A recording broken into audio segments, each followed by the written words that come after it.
Сәлем қыздар, өте дәмді әрі оңай дайындалатын жидекті чизкейк дайындайтын боламыз. Міндетті түрде менің рецептім бойынша дайындап көріңіздер.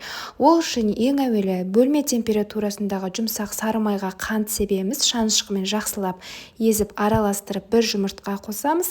Тағы да жақсылап араластыратын боламыз, және де қопсытқыш себеміз. Енді аз-аздан 2-3 бөліктен бөле отырып, ұн сеуіп, жұмсақ қамыр жасап алатын боламыз. Мінекей, осылайша біздің чизкейкіміздің қамыры дайын болып шығады. Дайын болған қамырды арнайы формаға жақсылап видеодағыдай бір тегіс, тым қатты қалың қылмай жазып шығатын боламыз. Кез келген формаға дайындай берсеңіз болады. Енді чизкейкіміздің салмасын дайындаймыз. Ол үшін бізге кез келген жидек түрі қажет. Менде малина, орнына клубника, қарақат немесе шие қолдансаңыз болады.